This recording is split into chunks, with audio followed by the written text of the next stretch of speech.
face and from hear the voice, you know, so the artist them proud and you see me? You know what she do? She give it to me and I don't even ask for. Back it up, jail a showcase for the boss. Body full of curve like a road round soil. She kiss me neck and say me sweet though or not. Bad man she love so she touch with the star. Get higher for me like a weed product, yeah. She give it to me. Watch on a man from I hear the voice in a tall grass in a man. Cosmopolitan in a man, you see me?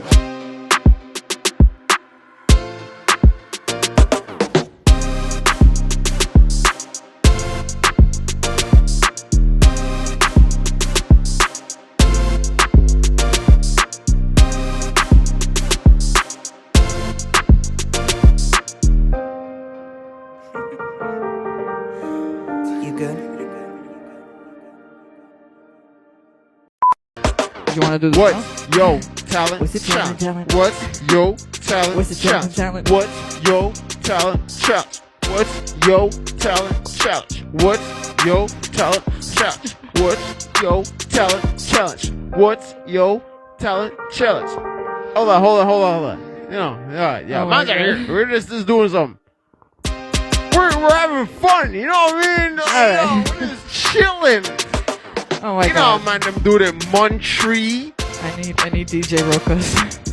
Montreal 514 Canada. Let me Yo, get check this. us up at lockandkeyentertainment.com, or you can check us up on Instagram. Social media is better. We got all types of fucking things to give out tonight, peoples. Do we? don't Yo, be, check under your chairs. Surprise. It's a blessing to have you here, Lock and Key Entertainment. You already know. We want to ask you a couple questions just to see what's going on with you. So what made you come inside the music industry? What made me come in the music industry is that we just born naturally with the talent, you know what I mean? So a God gift, and we just have to do a thing and give the message to the people. And there was a lack of message in the music, so we have to come here and keep the culture alive, you know what I'm saying? So that's just the thing, you know? That's the thing, that's it.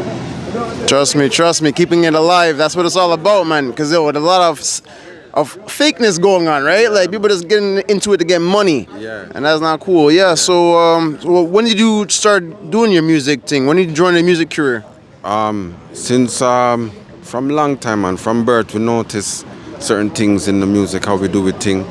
And we notice that we write in rhymes and we hear music and build another lyrics to it. So from young, from a tender age. So I've been doing this for 20 years, making beats and writing songs, writing lyrics, but professionally 2012. So that's how much years now? 13? Yeah, man. 11? And do the maths, you know? Yeah, 11 years. In the professional aspect, but you've been doing it for pretty much since you were, like a little youth.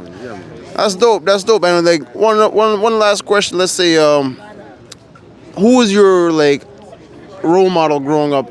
To say me, I was here. Oh, Uncle Floyd. What go on, Uncle Floyd? Long time no see you. Yeah, man. Big up. Okay, but let me finish the interview. Go on. Wait for your go. So, who was like your idol, like growing up? Who did you look up to mostly? They influenced you the most in the music industry? Well, you know, everybody's still Bob Marley, Peter Touch, you know, Jacob Miller, Supercat, Shabba Ranks, Beanie Man, Bounty Killer, Vice, all of them.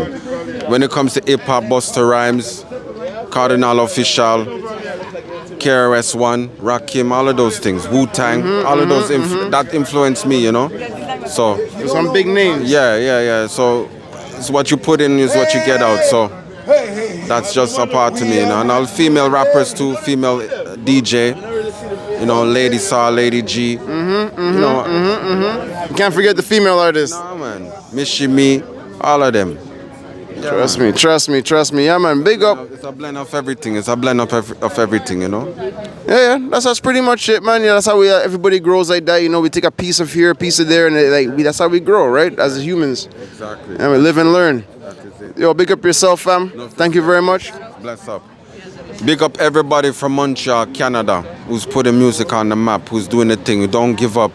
Keep it conscious. Keep staying conscious. Don't give up. Keep the fight. Because you never know. One day. All right? We'd love to tell them more things, but You don't know, sir. We have to keep it sweet and short. You know what I mean? Don't know star. Rastafari. Don't know.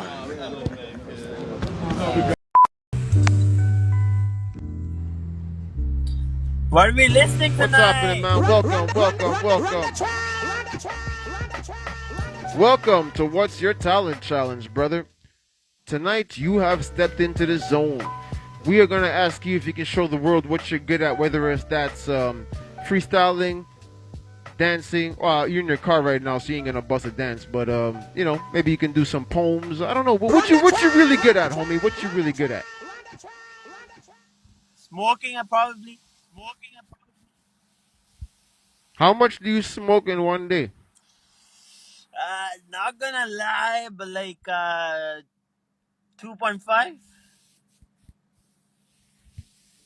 That's not enough, brother. That's not enough. That's not your talent. I know, brother. You but are do good more at than you are that. good at something, man. You are good at something. You gotta do more than that, man. Let's think back like maybe 2 years before pandemic.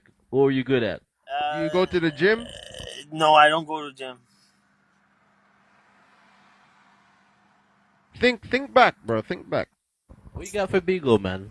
Come on, think You're back. good at something, bro. Everybody is good at something. Maybe Okay, you're good at talking to girls. Yeah. Or what were you good at before and that you stopped paying mind to, like as a hobby? I was like good at sleeping. Fine for life. What is? There's some little fucking, there's some raccoon shit to me. Real street nigga, you know what I mean? Welcome to the hood. When did you really start to get inside the music industry? Like, I know you've been I heard mad stories about your endeavors and everything, but like the music industry, you know, like I've been hearing your things recently, and it's just hard. I love the vibes, but like, when did you really start like to say this? I want to get in that path. I want to start pursuing a music career. Well, what happened was like, in about like we 2023 right now, right? So in like 27, we did a mixtape with like RBR, and that's where I really like got the fucking love for the music, because you know what I mean, it was all the man them, it was a camp, we was on it, whatever was recorded was released, you know what I mean? So it was a movement for us, right? So everything was blessed around 2027. Then things fell off with them niggas. I ended up doing something with LP, God rest his soul, and that was 2009,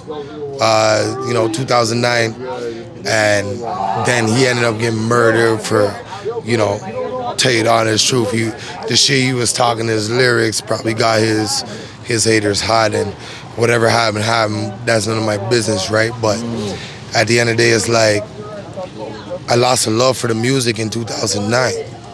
I'm only coming back now with it because that was my dog. When they murdered him, I felt like, fuck, should I avenge? I had all kinds of different emotions going on. So I had to cut off society for a minute, regroup and come back, you know what I mean? And now I'm coming back for vengeance because I gave niggas their time. What are you guys spitting about right now? What are they doing with your time right now? Like, what do we think they're doing? Shit, niggas is pussyfooting. Let's keep it real. Niggas is talking all kind of bullshit. I'm gonna bring back that old school shit. I'm trying to bring back that real hip hop. Yeah. Right? That I can honestly tell you that I live and die my lyrics. It's shit that I've done. It's shit that I live by. I can vouch for that too. Facts. So what's your next question, nigga? My next question is gonna be pretty deep. I had to fuck with you real quick. I had to though. Yo, the next question is this.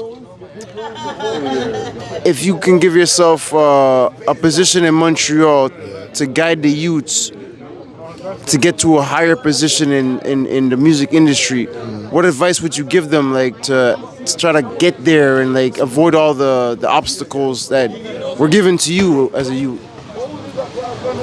What I would tell them is, listen, everybody has a goal. Everybody has something that they work towards. Sometimes you fall off of your vision, but never get sidetracked when you fall off. Jump back. Shit happens in life. You gotta fall off. Bills gotta get paid. You gotta do whatever you gotta do. Sometimes you gotta do things you don't wanna do. But jump back onto your vision. Don't let your vision stop you, dog. Excel. Progress. Proceed. These are some powerful fucking words, dog. Whatever you fucking envision, whatever you plan, go get it. This is what I live. I wanted to be in a house, couldn't be in a house because the bank didn't give me what I want. My credit is shit. I'm from the hood. You know what I mean? But what I did was I took that little bread that I stacked and I bought everything brand new to make me feel like I'm in a brand new house. You see what I'm saying? It's a mental thing. Tell them. Elevate, motivate, push the next one. And let's get it. Montreal. It's our time. Facts. Promote each other, support each other. Let's go. Yeah, big answer right there, man. Yeah, I like to hear that, man. That's real shit for the youth, man. Just don't ever give up, man. Just keep on striving for the best you can, man. That's what it is. Last question. I'm not trying to hold you up. You know what I mean? You did an amazing performance today. You know, like what's coming next for you? Like, do you have an album coming out, an EP, maybe, or a mixtape? What's coming up for Snake right now? Yo, I gave y'all Hook God. Okay, it came out May 25th or 26th. I don't even remember the date. Go cop that. Go cop that. My memory's all fucked up. But I'm telling you right now, the next one, I'm coming for the stage. Y'all niggas better watch yourselves. And let's go. And I ain't greedy, niggas. Let's get it together. Let's go. Who want collab? Who want collab? I just want to shout out my queen, because my queen, Shawnee G, been there since day one. Bum. Through all the bullshit. And I love you to death, baby. Let's get it. Yes, sir. Yo, thank you very much for performing tonight, man. Yo, you killed it, as usual. Always. Yo, thank you very much, Mr. Snake. Always fun. Done. I see you at the hole. Montreal! At the hole. Wake up in the morning with some dumpling, with some ackee and saltpins, planiting, Rookus, easy. Yeah, this I call me daily. Want some of the body fucking weekly, so me give it, me swing it, me feel it, the dolly, make a hop on it. Wanna do the pana. See, I just pass her one dust to do the dance on the cocky all night. No fight over shit with me. She call me the rookie blogger G. She don't wanna joke the boy. They wanna fight over shit and brag about some next girl named Clarice. She wanna hear that, she wanna get some body. Before that, she wanna get some food, some solid thing. No jokey thing. We might sing, but we mix up the thing with some rough thing. Rough up the drip of the thing, do some WWF. But the fuck thing, me not joke, but me wanna make sure crack on the tip with this. Strip it up. Just strip it up. Pussy this, just for the top. Pussy fat, just for the top. Easy. Rookie take just kiss it. Yo, walk on, Bigo. Bigo, ease. Squeeze. Yo, that's my DJ. Good evening, sir. CJ The Wiz, the man himself, the man behind the scenes with the production, the engineering. Ok, j'étais confortable avec. Monsieur, juste donne-moi 2 secondes parce que j'ai fait de mon travail, monsieur. Just donne-moi 2 secondes. Go back over there. I told you already. Sorry about that, sir. Sorry about the interruptions. Ask you a couple of questions because I know you for a long time, and there's things that I've always wondered about you. Actually, like, why did you choose beat making over rapping? Because you're such a great rapper or a singer, that not even rapper, like let's say artist. You're such a great artist. So why would you choose like your profession to go that way instead of going into the rapping or singing career? Well, first of all, when I first started out, you know what I mean, I always told myself that, boom, if I'm going to rap, if I'm going to be an artist, I'm going to be the realest artist out there, you know what I mean? Like Tupac, like Lauryn Hill, you know what I mean? On some real shit. And at the end of the day, you know, I started doing engineering, and, you know, my success kind of just took off in a sense because everybody started to check me for engineering and this and that, and I started to take up my whole time with that shit and, you know, kind of put myself on the back burner, which is what a lot of artists do in the industry. So now, you know, it's more so about, like, when I want to express myself, I express myself, but, you know, it's more so on the production tip. Interesting. Yeah. And you've been dropping a bunch of tracks though, like the Holiday Rhythm. That one's like platinum record right now, I believe, right? It should be, anyways. It should be, because that's a fucking hot record. I could say it feels like a platinum record, right, my G? You know what I mean? But at the end of the day, you know, Holiday Rhythm is an idea that I had from time, right? Whereas I put a bunch of artists on one rhythm and see how their different styles blend and come together or whatnot, you know? So I put that EP out, and, you know, I'm very, you know, proud of that EP. It's my first EP under the moniker CJ Dwiz, because I was formerly known as J Diligent, you know what I mean? And I had to switch it up, you know? Sometimes you gotta rebrand and think, you know what I mean? Them something there. Yeah, man. That's interesting too. Like, cause you're kind of like, I don't see any other person doing that. You're kind of like a pioneer. Maybe not a pioneer. I don't know if you know anybody else doing it, but like, for me, you're a pioneer because you're the first one I seen doing that. Like making a rhythm in Montreal and having multiple people on it. So that's pretty interesting too. Like, what made you decide to do that? Well, that's cool. I'm not sure if that's a factor or not. If we're just we're not knowledgeable of anybody else that done that, but you know, what made me want to do that is just the fact that, like, yo, boom, made a dope rhythm, and I want, you know, a bunch of heads on it to see what their individual expression is, you know. So it's not all dancehall artists. You got rappers, you got R&B artists too as well, you know what I mean, on it. So basically, you know, like I said, it's the first tape underneath the moniker CJ Dwiz. And yeah, man, you guys check that shit out, man. Holiday Rhythm. You know, it's a good vibe for the holidays or whatever the case is, you know.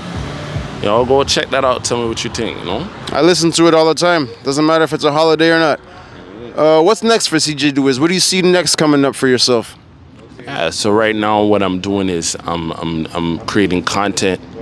I'm creating content for artists, for, you know, businesses, and you know, skits and stuff like that. Just a whole package, you know. Venturing off into some different things, different interests.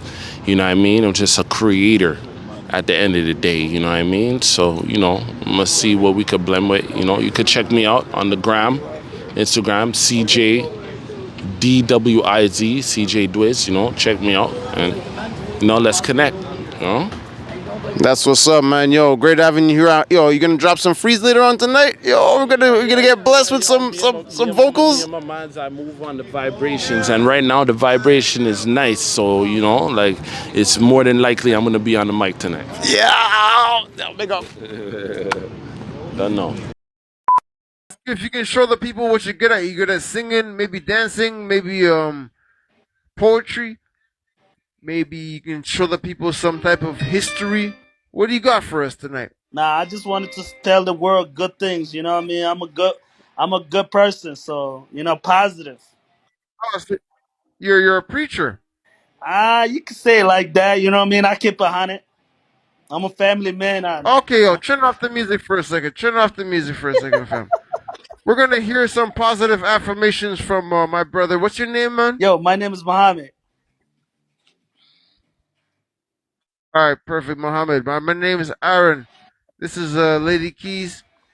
It's nice to meet you, good sir. Okay, nice to I meet you. can't wait to hear this. I respect Some that. positivity. I just wanted to keep like one big topic, especially people that grown up and especially that got the opportunity on this country because there's I feel like there's just the only higher power in this country that can stop you is you and yourself. Because in this country you can be anything you want to. And I myself, you know what I mean? I grew up as a refugee. I was born in Somalia. Life was not given. I came to this country. I work hard, and I got things that put me on a place because I work too hard. And I just want to tell other people and think like in America, there's more opportunity. You can be anything you want, so you got to go get it. And I hate when people I hear, oh, I can't do this, I can't do that, I can't do this, because there's more things to do in America. To me, they could do your own things. There's a million ways to make money, man. Yes, sir. Down to the real questions now. Let's get it. I want to know, man.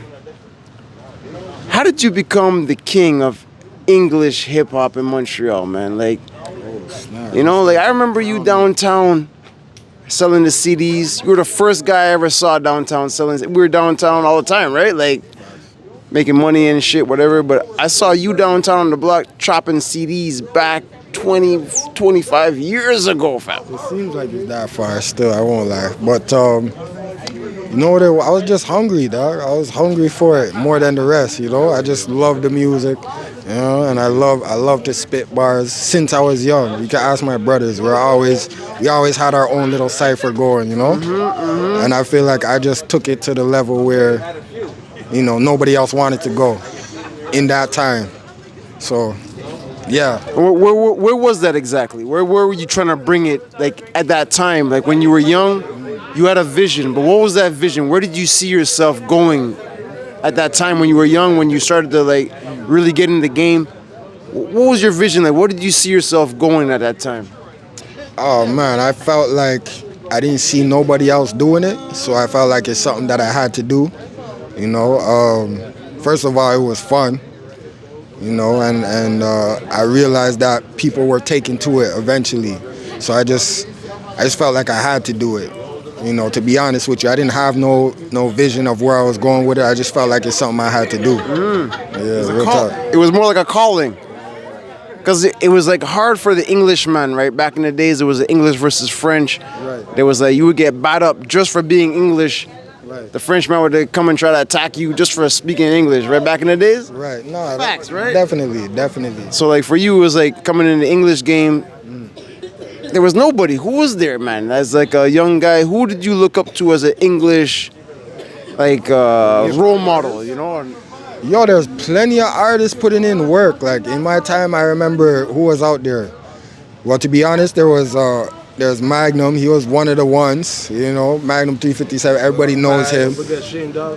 Shame, obviously. Texas stand up, you know what I mean? Shogun was one of the originals. Nova was out there eating food too. Strange, Strange, for sure. 4 times life. Some big names. I don't even know some of them, but I know some of the OGs. Misery, Misery. R.I.P. Q, shout out to Q, aka Art. Ghetto Generals, for those who know, Ghetto Generals were out and putting in work. Who else can I say? Shout out to Deuce. The Deuce brothers. Bad News Brown, R.I.P. Yo, one of the pioneers. Exactly, you already know. Yeah, so these are the guys that you were looking up to, right? Like, they were all active when I was active, you know what I'm saying? Like, enough of the DG mans too, like, shoot, who was out there? Chase Dog, Streets, Eye Blast, Logics. There's a bunch of them that were on the grind still, but I ain't gonna lie.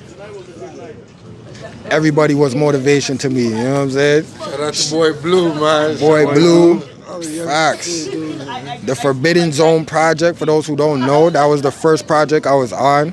You feel me? It was my cousin D, Pro V, C Dash, Rigor Mortis, 4 in the morning. All these hip hop artists from Montreal, right? They're all. What's that project called? Forbidden Zone.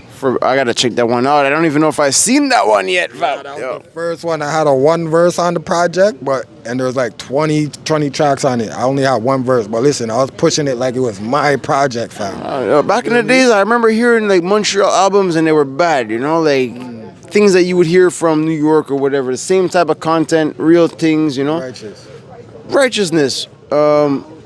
What would you say that was your driving force? Like you said, like you had those guys you looked up to, but like there was so much like dismay, like people like English rappers trying to get in the game. They were like, I'm not gonna make it. But you kept on persevering through. You know, how did you like get by all that French? You know. I mean, the lack of being fully French. Realness, man. Shout out to my bros, man. Heavy and Jungle. I ain't gonna lie to you. Those guys are like my backbone stills. You know what I'm saying? So, like at the end of the day, we were always going head to head with it. So I feel like with them always challenging me, it made me stronger. You feel me? We always have ciphers. Yo, we would make songs for our grandmother, you know, as youngsters, like 7, 8 years old, we're making original tunes for our grandmother and our mother just on some, yo, how could we be creative? But you know what I'm saying, using nursery rhymes at the same time. So like, I gotta shout out to my broski still, because at the end of the day, if I wasn't with them, I wouldn't have that extra energy that I had to keep it moving and improving, you feel me? Yo, big up Jungle, man. Big up all the, big up, yo, how many family members do you have actually? Me, I'm 1 of 7. 1 of 7, and you were like in the middle or? Right in the middle. Right in the middle, man. Yeah, that's tough, right? That's tough as a kid growing up. Beautiful still, I can't lie. I had the big bros and I had the younger bros, so I was perfect. Perfect. So, yo, so tell them who you are and what you got going on. Yeah, man. Yo, it's with your Block Mode. You already know Block Mode all day. That's the crew, and we're out here on the pavement putting in that work. You know what I'm saying? We got Moose on this side. You already know we got Tokyo. You know what I'm saying? We got Lawrence Green. Long time broski still. We all come from elementary school days and we're still out here as grown-ass men trying to make things work. You know what I'm saying? So at the end of the day, hit me up. Instagram, Facebook, all that good stuff. Widget Block Mode on Insta. Sean Fields on Facebook. That's the Govy. But it's all love either way. We're out here. You know, we maintain. Leo, look out for the basketball tournament coming up. Block Mode Classics, September 2nd. You feel me? We do it every year. One for all, man. You know what I'm saying? This is the 4th year. Classics, 4th annual. And we're trying to do something for the community, bring the people together. You feel me? Come on, bring the Where's that at? Where's that at? Downtown Burgundy, you know. Oscar Peterson Park, aka Campbell Park, and you know, pull up, man. Get in where you fit in. Because you already know how it goes when it comes to pros. If you don't know, you better call somebody. I know this song. By the water, she's gone astray, so far away from her father's daughter. She just wants a life for her baby. I don't know, no one will come, she's gotta save him. She tells him, ooh, love, you love, you ain't gonna be nothing like mine. You're gonna grow and have a, I'm gonna do what I. So rock the bye, baby, rock the bye. I'm gonna rock the bye, baby, don't you cry. Somebody's got you, rock the bye. I'm gonna rock the bye. Sound nice, sound nice. We got Holden in the house. Whole second to get used to that light.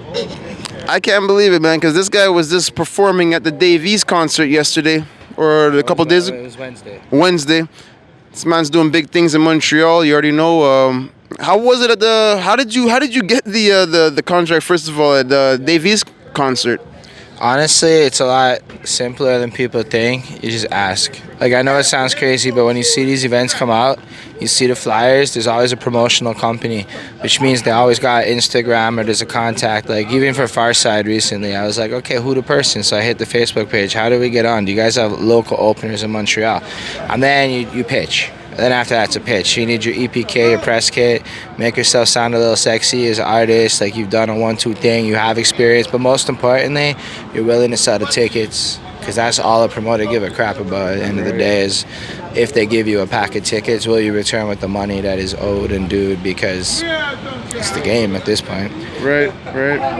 So, how did you start inside the music industry? Because you've been in it for a while. I've been watching your Prospect podcast for a while, and I see that you're very knowledgeable about the Montreal history and like what's going on the scene. So how did you get inside of the whole game in Montreal? Well, I mean, like I kind of got discovered hip hop when I went to Wager back in the day. So in case people don't know, Wager was a special place, but like a lot of rappers and a lot of people came from there. So I was just exposed to it. So, you know, I started writing my little teenage rap songs and stuff back then. And then at a certain point in my early 20s and whatnot, homeboy was like, "Are you ever going to take it seriously, bro? You really want to be a 30-year-old rapper?" Harsh, because we are harsh, but because now we're old, but but it inspired me, and I got the first opportunity to perform live. I'd done a little couple songs, you know, along the way, come through to the studios, a few moments like that, and then as of June 2nd, 2012, I've been performing, and it went well. If your first one goes well, you keep doing it. And as time went on, I was very ignorant, but you don't know you're ignorant for a long time. You go through the petty rapper phase. You go through all the phases that in the first 5, 6, 7 years of being in it, you want to quit, whatever. But I made music the whole time, just kept putting it out, but I always was on the internet until one day I met Justice McFly in Day Job Line. It was pure coincidence. And he kind of got me to realize how little I knew about hip-hop as a culture, and at the same time taught me about SEO. And so I started doing album reviews, and then from album reviews we started learning, like, because we were like 3 ignorant, whiter folk on the internet talking about stuff like Snoop Dogg and Tupac with all the authority that white people be doing, and we got destroyed in the comments, bro. Destroyed in the comments. We're talking before YouTube like blocked me in comments and stuff. But it taught us so much, right? Because you're like, I don't want to be ignorant. I don't want to ignorantly be pissing off like entire communities of people. So we learned, and then along the way, I realized I don't know nobody in Montreal like that, right? Like my Rolodex was small, so I figured I have all this podcast experience. I got the opportunity to interview K Reno by accident. My cousin is a huge fan. We asked, he said yes. So this guy's from Houston, if you don't know. He's a big deal in Houston. I get it if you don't know him up here, but that was like, okay, so we can do interviews. And then I like in the back burner until it was like, how could I meet people in Montreal? So imagine you walk in, I could interview you for my shit. And then COVID kicked in, bro. So we actually started before COVID. So it was a thing. We done about 15 of them before COVID, and everybody that came through, I remember them all. They were like, they're the OGs of that shit. And then COVID kicked in. I interviewed Rico Blocks and Tech Luciano. And those two right there, bro, it was on. It was like all of a sudden I was on the map in a way that I could not do with music I still to this day, like, yes, I might have some push with music, but like it's this giant combination of all the different things. Like it's like, you're an influencer. Like I know the next guy was just talking about the content game, but that's like what it is. Like music's content. And like, blogs is content, like podcast content. And if you can mesh these all into an entity that's cohesive, then you create believability across your brand. And that's what sells the things, like. But it took the interviews, and we've done over 200 across like whatever since 2019. So like, it's not like I just talk shit. It's that like, I talked to some people who actually get paid to do things in music, and they taught me a lot of free game. Yeah, but we've talked a lot about little things about Montreal scene, about like how them aren't getting paid that much to perform, and like things like that. What are some ideas you can give to the people to try to get them paid in this rap scene in Montreal as an Englishman, because the French scene is different than the English. So if you talk to French artists and actually talk to the ones that are in our tier, they're gonna tell you it's the same thing. You gotta tell you it's the same game, bro. Ain't nothing different. No. It's still like, okay, like the reality is for a lot of opportunities, it's gonna boil down to how many tickets you can sell. So really you should put yourself in front of audiences where you can increase the number of people you can sell to. The other thing you can do to help your case is to get runner-up gangs, like people on your team that are willing to run up your music. So like, yo, your Spotify's top 5, none of those songs should be less than 1,000 spins and shit. Like, look at it like when you go on Tinder, even the dudes be photoshopping now, we understand the game. Like, you gotta apply that mentality to your career. Like have a press kit. That's like your artist CV. It's got your bio, your picture, your links to shit. So what are you linking to? Like, I have a whole playlist on YouTube that's just live performances we filmed at all the stuff we did, bigger and smaller. And so like create proof that you can perform, and look at it like everything you're doing now is to pitch to the next promoter that you're dope. So who cares about the individual moments? You're doing these shows to get footage. Like, yo, we didn't do the Davey show because I thought I'm gonna make a lot of money. It's because that little 60-second reel I posted where you can see this full club soda. Like, it was at the time we performed, 400 people in the room, no problem. Like, that little picture tells the next promoter I can behave in front of that crowd. So you can trust me in front of that situation. So it's really about getting your content game on. If you don't have that, find branding strategists. Like, I did branding. That's what I do. I'm not good at paid, I'm not good at selling, but I'm good at branding. So like, you'll see all my stuff got branded nice, and like there's cohesion. So find, if and like, yo, like I need salespeople, y'all might need marketing specialists and shit. Like, yo, holla at people like Makeway Studio. Like, they got the whole ruggamaroo of things you can buy. If you don't have it, like, yo, and drop the like fucking pay to play weirdo shit. Like, yo, you have to pay to play. Yep. Like, I don't know who told you didn't, but go find me one book of a successful rapper that told their life story, and find me the part where they skip paying to play. Please, one of them. You have to get paid, man. You gotta get paid as an artist. You have to get paid as an artist, definitely. But to get to that point, you also have to prove you're worth something. Like, I'm getting like opportunities now, but it's 11 years. It's 11 years of doing this. So like, yo, when you in the beginning parts, you kind of have to remember a lot of the game is a bit like a sorority or shit. And it's not like I have anything, but like, yo, all the people that have been doing this for 15 years that are finally getting these bags, to them, they're finally getting these bags. You're coming through with 3, 5, 4 years of experience. Yo, in their mind, they're like, wait and turn, son, you got a decade to go. Like, even now, there's people I think about, like a Nate Hustler and what he did to pay his dues. And then you have to ask yourself in your soul, have I paid all those dues? It's true, man, it's true. Yo, I'm gonna try to wrap it up. I'm gonna ask you one last question. There's a burning house. There's a homeless man and a cute little puppy. Who do you save? Yo, I can't help it, the puppy. The puppy. Come with the puppy? I can't, yo, bro, it's a puppy. Yeah, I'm a dog person, I can't even help it. All right, we got hold him in the house. Yo, kill him. I want to shout out Lock and Key Entertainment, ASAP. That's my guy all day. DJ Rookus, I see you. You already know Cosmopolitan. We out here, motherfuckers. Montreal!